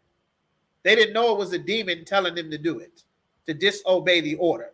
They just thought within themselves, I'm a man, I got power, I got strength. This is what I want to do. Nigga, let's do it. Let's just do it. That's what they thought. Let's see what happened. Keep going. And pursued unto the borders of Judea. Instead of the city being secured, they went out to go and get a name for themselves, and they were put to flight. They were shamed. They were embarrassed. They ended up running away. And instead of a fortified and protected city where brothers and sisters could have a life without being under the foot and the oppression of our enemies, they decided to go and do something that was not their place to do. And then they put to flight. Keep going. And there were slain that day of the people of Israel about Hold on. Don't speed through that, brother. Don't speed through that. They are now, who were the defense of the city, now they're running from the enemy. So who's defending the city now? Who's defending the city? No one out of one. There's nobody defending the city. Why? Well, because our people went out to be Black Panthers. And they went out to be Muslims. And they went out to be Nation of Islam. And they went out to be Christians and Moors and Egyptologists. And they went out to be Seventh-day Adventists and Democrats and Republicans. And they joined the Army and the Navy and the Air Force and the Marines. They became drug dealers and Bloods and gangster disciples and Latin Kings and Crips and Brown Pride and Yetas and Trinitarios and Zopounds. And then there was no one to defend the city. And what happened after they broke their rank and left the city, you understand, unprotected because they thought it was their time to shine? What happened? And there were slain that day of the people of Israel about 2,000 men. 2,000 brothers died because they wanted to be equal to the brothers that was out getting it done. They thought they were equal. And because they chased equality, they got to live. They didn't die. 2,000 of their brothers died. You understand? Their brothers died for it. You don't obey the Lord, no sweat. You might live. You might be fine. But you're going to cause your brothers and sisters to die because of you. You understand? Like in their mind, they didn't think it would happen that way. They didn't see that. All they had to do was obey the order. They disobeyed the order, and 2,000 brothers and sisters died because of them. You understand? That's a very important lesson about following orders. Give me verse 61. Verse 61. Thus was there a great overthrow among the children of Israel. A great overthrow. We in the field fighting our enemies, taking cities, and had the foresight to fortify our own city. So the brothers and sisters that we rescuing from out the field, the brothers and sisters that we rescuing from now that our culture is destroyed, that they strung out on drugs because we under the Greek culture. Sisters raising kids by themselves because the Greeks have wiped out our families. Brothers fighting each other in silly Greek fraternities, wearing red and blue, killing and shooting each other, trying to be Greek culture. You understand? All of that, they're getting rescued so they can come now into safety and keep our culture, keep our heritage, raise generations of brothers and sisters, and a city to fortify them, and an army waging war against their enemies. Everything was set up exactly how it was, properly. And what happened? Now we have a great overthrow in the place where everything is supposed to be safe. Salaki Adawan. Go ahead. If I may, and they started out trying to get a name for themselves, and now they're known throughout history for the cause of all these men dying. They got a name. Damn right. They got a name for themselves. Everybody remembers them now. We were talking about them for decades, thousands of years. No one will ever forget these two brothers and how they got 2,000 of the children of Israel killed because they felt it was their time. They believed in equality. That silly nonsense that the Christian church teaches with equality. You understand? That's equality in the Bible right there. 2,000 brothers dead. Keep going. Come. Because they were not obedient unto Judas and his brethren. Hold on. Don't speed through that. Read that slow and clear, brother. Start 61 from the top. Nice and slow. Thus was a great overthrow among the children of Israel. Lots of brothers and sisters died amongst our children of Israel. Why did they die? Keep going. Because they were not obedient unto Judas. And his brethren. And his brother. Judas set up a ranking order. That was who the Lord put in charge to lead this war and lead our nation at the time. They didn't feel like listening to Judas. They didn't want to be obedient. They wanted to do things on their terms, their way, do what they want, say what they want, when they feel like it, how they feel like it, and it caused brothers to die. You will not be able to do that in the ISUPK. Can't do that in here. You can do that in church because we won't allow brothers and sisters to die because a few brothers don't want to follow orders. It'd be better for you to follow orders so that brothers and sisters live. But if you don't, you won't stay here so that brothers and sisters die, because real men of God are looking out for the Lord's flock. And that is what real brotherhood is. You understand? I cannot be more valuable than the rest of my people. That's selfish. That's Christian. That's the drug dealer. That's the pimp. That's the child molester. That's the robber. That's the rapist. That's the preacher. That's the imam. You understand? I can't be more valuable than the rest of my people. You can't be more important than your brother. You understand? I can't be more important than my brother. I can't. Because if I am, I can't have brotherhood. Because if it's my life versus his, I'll choose myself 10 times out of 10. And then I can't be, General Muhammad said this, I got to be true to myself. All of that silly nonsense you hear brothers that think they're in the streets. Guess what? That goddamn YSL was true to they self too in the streets. I got to be true to myself. You hear brothers say that all the time. And true to yourself means no one can trust you. No one can rely on you because you will put yourself before the rest of your brothers. And when your brothers need brotherhood from you, you will leave them to die, which is what happened here. They left their brothers to die because what they wanted was more important. That is a hard lesson that those brothers will always be remembered for. Always. It'll never be forgotten what they did. They did get the name that they wanted, though. They got a name. Will always be remembered for that. You understand? Drop that. Take me to Romans chapter 12 and verse. Let's see where we're going. Take me to Romans chapter 12 and verse 1. 12 and verse 1. Romans chapter 12 and verse 1. All right. Romans chapter 12, verse 1. All right. I beseech you thereof, brethren.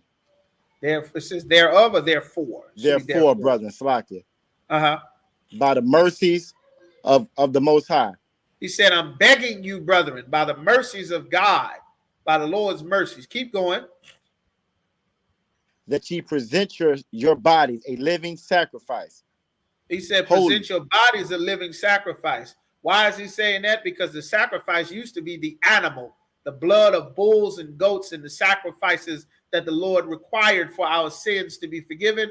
Well, that's no longer how sins are forgiven. It's not the blood of bulls and goats anymore. Now Your body is the living, not a dying one, but a living sacrifice. Holy, which means separate, set apart from the world, set apart from the flesh. Now you are being raised spiritually. You live spiritually. You understand? Holy, keep going. Holy, acceptable unto the Most High. Separate, warrior, militant. You understand? In decency and in order. You understand? Which is acceptable unto the Most High. If you're a sister with shamefacedness and modest apparel, you understand? All of the things that's talked about here in the scriptures, which is, keep going. Which is your reasonable service. That's just reasonable service. That's just the basics. That's all. That's just the basics. The basics is not eating pork, not eating crab, shrimp, and lobster, not being a homosexual, not smoking weed, not selling drugs, not going to church, not praying to Allah, not growing dreadlocks, cutting your dreadlocks. That's the basics. You can't stay in here and get a name as a brother or sister with dreadlocks. You got to cut those dreadlocks off. That's not our culture. You can't get shape-ups in here. That's not our culture. You can't be a sister dressing like a man, pretending to be a man, want to take authority over a man. You understand? That's not our culture. Women's head must be covered. A man's crown is uncovered. That's our culture. That's always been our culture, because that is what the Lord requires. And that's the basics. That's just a reasonable service. That's what's required. Keep going. Verse 2. And be not conformed to this world. Don't shape yourself around this world. Don't be conformed to this world. This world in a very short second is about to be destroyed. It's about to be destroyed. The whole thing is about to fall apart. They barely keeping the dollar alive. President Biden is trying to get rid of the goddamn dollar on a regular basis. This thing is going up completely. Russia, China launching missiles, Korea launching missiles. They're getting ready to invade Taiwan. When they invade Taiwan, America is sucked into a war with China. You understand? It's only a matter of time. Russia is going to keep marching throughout Europe, and the allies are going to have to get involved. They're going to keep going. You understand? Saudi Arabia, Turkey, they're going to keep going. It's going to intensify, and all your life that is about what you think and what you want and your religions, all of that's going to be shut down. COVID closed the mosque and the church. Mecca was closed for COVID. The ISUPK was still open, though. Everything else was closed for COVID. And this is what our people must learn. All right? So keep going. But be ye transformed by the renewing of your mind. But be transformed by renewing your mind. Be changed, because your mind is being changed now to where your life is not based on what you were taught from your flesh. Now you are learning new things from the spirit, from the water of the word, based on what God is saying in the Bible. Now that you have the true God, that you're being taught by a teaching priest and the laws of God. That is what that means. That's why it's written that way in the Bible. All right, so keep going. That ye may prove what is that good, that acceptable and perfect will of the Most High. You're going to prove what is the good, perfect, and acceptable will of the Most High. Give me verse 4. Verse 4. For as we have many members in one body. We have many members in one body. One body has many members. You got fingers, you got foot, you got eyes, you got toes, you got an arm, elbow, you got nails, you got teeth. You understand? A body has many members. You understand? Everyone is not the same. Everyone is not the military. They are brothers. Some brothers are students. Everyone, the brothers, sisters, you understand? Children, baby. There are many members to a nation. Everyone is not supposed to be in the military. The whole nation is not the military. You understand? Everyone cannot be a soldier, a warrior, the Most High. You got sisters. Sisters are not made. You got babies. You got children. You got brothers. You understand? There are many members in the body of Christ. You understand? All right. So keep going. And all members have not the same office. Every member does not have the same office. Everybody's job is not going to be the same. All right. Keep going. Verse 5. So we, being many of, are one body in Christ. We are one body, though we are many different members. You understand? Some doing art, some that are able to sew and make candles and make soaps and write papers, and some are teachers and doctors. Some are lawyers. Some are warriors. Some are teachers, accountants. Brothers and sisters have multiple abilities on lots of things. A nation is made up of many different parts, but the entire nation is supposed to be in this one body. The body of Christ is only in the ISUPK. That is the one body of Christ. Keep going. And every one members one of another. Every member one of another. You are a member of me. I'm a member of you. You are one of us. You're not an individual. You understand? Christianity and religions teach you to be an individual. We're not individuals in here.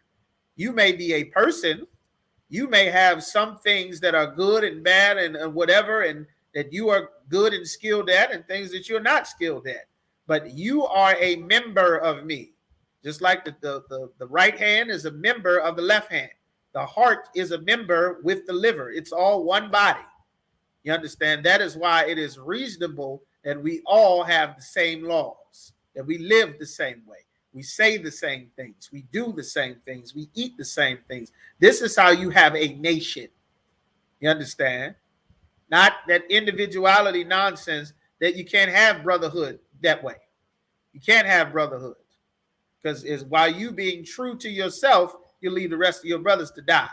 Them brothers was true to they self. Go watch the first 48 and listen to everybody talk about, I got to be true to myself. I got to be true to me. You understand? I got a me, and me. Sound like a goddamn toddler or a woman. Everything is me. You understand? You can't have anything that way. You can't have nothing that way. All right? So keep going. Verse 6. Having then gifts differing according to the grace that is given to us. Everybody may have a different gift. Some brothers can draw. Some brothers can make garments. Some sisters can sew and braid and do hair. Some sisters do nails.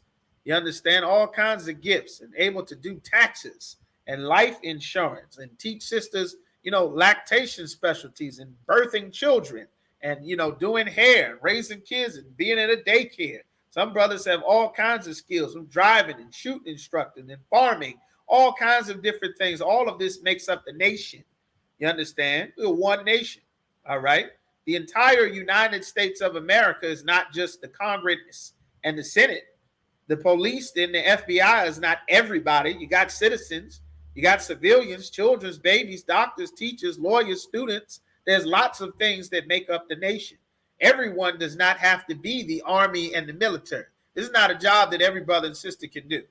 That's fine. Every brother cannot do my job. You understand? Every brother cannot do that. They're not supposed to. You understand? That is why before we tell brothers, and you understand, you want to be in here, I'm telling you, don't do it. You don't have to. I wouldn't. But if you want to and you insist, we're going to teach you how to do it. We're going to teach you. We're going to raise you up. You understand? If you want to, we'll show you. We'll see. Just as how it was told to me. You understand? General Muhammad said he chosen to come up on the rough side of the mountain. You understand? And it's glorious, because on the rough side of the mountain, there's some people that got to go on the rough side of the mountain, because that's the only way to get the rest of the brothers and sisters out of whatever the hell that they dealing with. You understand? You walking through fire so that other brothers and sisters can walk through your steps through the fire that you went through. If you quit and jump out the fire, how's anybody else going to get off of drugs? How's any other sister going to stop prostituting? How's any other sister going to stop having abortions? You understand? Like, how's any other brother going to learn that you can't just shoot everybody once they make you upset? Or just leave and abandon the damn family as soon as somebody makes you unhappy? How the hell will anybody else ever learn anything? And that is exactly what it says in the Bible. So keep going. Let us prophesy according to the purport of Shalakia. Whether prophesy, let us prophesy according to the proportion of faith. Right. According to the proportion of faith, let us prophesy. Prophesy means to go out on the streets and teach in the Bible. All right. All right. Skip me down to, give me verse 10. We almost up on the time. Give me Con. verse 10. Romans chapter 12, verse 10. Be kindly affection to one to another with brotherly Be love. right. Be kindly affectionate one to another. Be kind to each other. Salute each other. You understand? Yahweh Shem Yahushua Barakatah. Yahweh Shema Alathan by Shem Yahushua. Be kind to a brother. Salute one another, man. See how brothers and sisters are doing. Check on brothers and sisters, man. Be kind and affectionate to each other. All right? Don't have sex with sisters and throw them the hell away like you've done since you were in high school. Don't have sex with a brother and take his kids and run away and put him on child support like your mother and her sisters taught you to do when you were young, man. Don't do that. We have to be kindly affectionate one towards another. You understand? In good times and in bad times, in hard times, in suffering, in life, and in death. That is what brotherhood and sisterhood is about, man. That started at Wisdom of Solomon 18:7, that we've decided to be alike partakers of the same, both good and evil. And here we rejoice and celebrate with each other. We also suffer and hurt with each other as well. You understand? That's brotherhood. That's how you have a nation. That's sisterhood. All right? Not out of when it's convenient or pleasant. You understand? This is the rule. This is how it is. Keep going.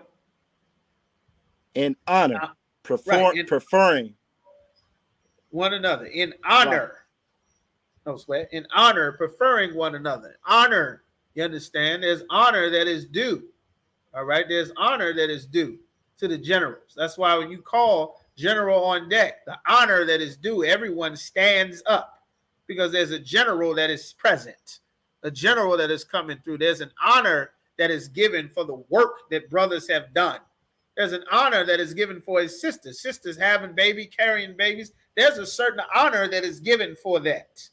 You understand? There's an honor given for a man who's dedicated his life to serving the Most High when it cost everything, when it cost freedom and money and opportunity and chances. And there are men that gave up so much so that you can inherit brotherhood, that I could inherit brotherhood. Commander General Honor gave so much so that we can be partakers of the suffering that he endured, that the men above us endured, that the men above you endured, so that you can inherit the brotherhood and you honor those brothers. We con Adawan Khan to those brothers. We follow the orders of those brothers. We dedicate our life to serving the men that God put for our people to serve, because that is brotherhood. And guess what? Those men have dedicated their lives to serving their brothers under them. That is what Christ did. That is brotherhood. You understand? That's what's actually in the scriptures. And we have to be taught and raised to learn what that means, how that is done, because we've never seen that outside of the truth. In the world, where could you learn brotherhood? Your own gang will set you up and say you did a shooting and they did. You understand? You locked away there, have sex with your woman, and molest your daughter. Give your son his first, you understand, crack rock or Percocet for him to get strung out on. Who the hell you think selling the drugs in the city? Your gangbanger drug dealing buddies. That's how your daughter end up decades later after you stop selling drugs. That's how your son end up on drugs. You understand? Like, that's what actual brotherhood and sisterhood is about. And that is why it's so important that we honor one another, prefer one another in love, man. You understand? You give honor when honor is due. You understand? Like, that's important. And we're not taught how to honor someone. We're not taught how to give honor. You understand? Because in the world, nobody honors anybody. If they did, parents wouldn't break up and leave the child to be raised without their mother and father. Sisters wouldn't abort their babies. They wouldn't allow abortion clinics to be in the neighborhood if there was honor for anything. How could we have honor for anything if you'll murder the baby? You let this damn thing stay in the community. You know who doesn't let abortion clinics stay in their community? All the other nations of people. Because they honor their people. They don't forget their history and their forefathers and foremothers and say, leave it in the past, let go and let God, Jesus take the wheel. They don't say that. They honor this. They keep their culture, their heritage, their gods, their traditions. They teach them to their sons, their daughters, and their children. That's honor. You understand? Like, that's what this is talking about. Honor. Don't dishonor. That's why it says preferring one another, preferring the brothers and sisters in the truth, rather than some sinner in the world who's going to have you ride in a car with him when he's got weed and pills in the car. So if the police pull you over and they smell the weed on your weed friend, then they search the car and find a bunch of drugs. And you prefer them over brothers and sisters that's in the world that's not going to get you jammed up on dope charges, because they ain't going to have no dope in the car. They don't get high, because that's the reasonable service as one member of this body. They're not going to have sex with sisters and throw them away, because that's the reasonable service of a one member of this body. That's what Christ called for. That's what it's saying here in the scriptures. And it's important. It's important to understand why Christ said, I have chosen you out of the world. All right. So give me this last scripture so we can go on. All right. Give me this last one. All right. These last two. Romans 12, verse 11. Verse 11. Not slothful in business. Don't be slothful in business. Slow in business. Fervent in spirit. Be ready to serve. Be strong in spirit. Fervent in spirit. Ready to do whatever it is. Get your check-ins to get here, to get this done, to show up, to do whatever it is. Be fervent in spirit. You understand? Not halfway and lackadaisical and, I get to it when I get to it, and it don't take all of that, this and that. That's not a good spirit to have. That's a poor spirit. You don't accomplish anything with that spirit. We can't build a nation with that spirit.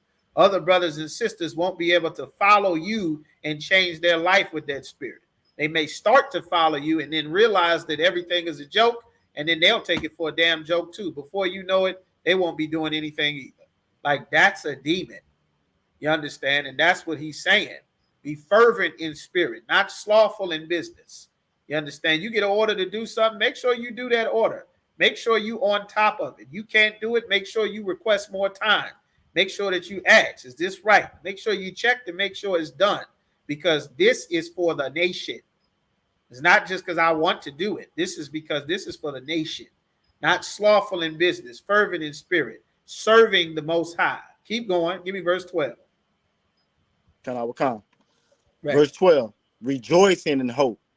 Rejoicing in hope, filled with hope that our king is going to come back and wipe out these nations, and building our nation, because our nation is going to take over as everything else on this world falls. That's what the Lord said. That's what the patience and the faith of the saints is. And that's what all this working and learning is about here in the ISUPK. All of this changing, being washing and learning in these classes, man. That's what it's about. Keep going. Patient in tribulation. Patient in tribulation. Patient in the suffering and the hell that brothers and sisters is going through. You understand? Patient through it. Everybody going through something. Everybody losing jobs, losing homes, trying to find a place to live, getting this, fighting to keep your kids, your woman on your back, your man left you because you serving the Most High now. You patient in tribulation, man. Not giving up on the Most High because things is hard. Everybody gone through something hard. Brothers and sisters coming to the truth while they in prison. You understand? Making phone calls, you understand? Struggling to get a phone call in from jail. You out free in society and can't make a damn phone call. I mean, the hell is that? All right. These are the things the generals say all the time, like patient in tribulation. Don't give up on the Most High as if your life was so wonderful in the world.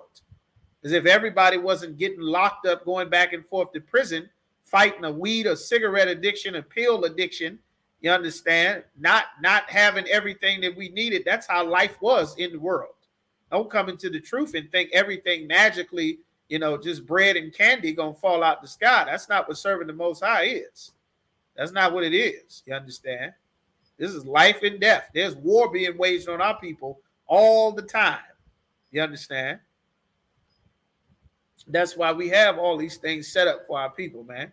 Patient in tribulation, because there's a test that is coming. And once you pass that test, man, the rewards are excellent. the honor that comes with passing that test is excellent.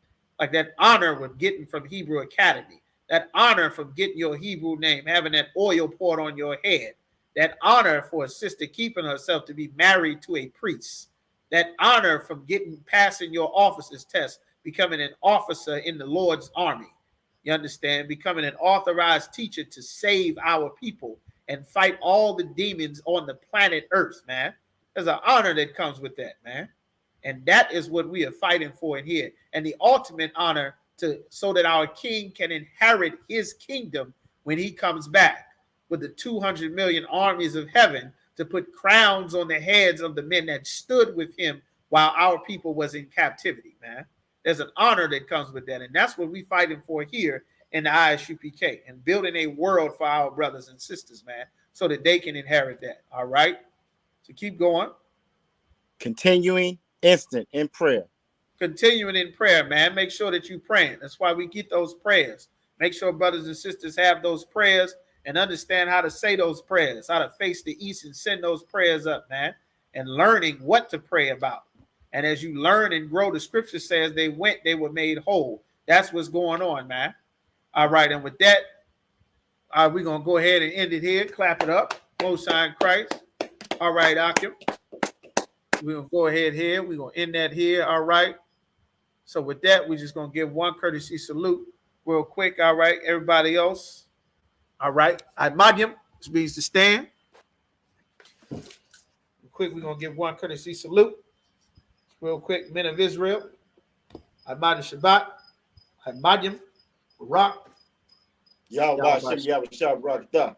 Yahweh Shem Yahweh Shabbat. Saw, which means to turn. To the sisters, one courtesy salute. Barak. Yahweh Shemar Al-Athan. By Shem Yahweh Shah. Yadi Matah. Yahweh Shemar. Bless By Shem Yahweh Shah. Most High in Christ. Class dismissed. All right. The Akim, get ready. We're going to start right after this. All right, Akim. With that, shalom.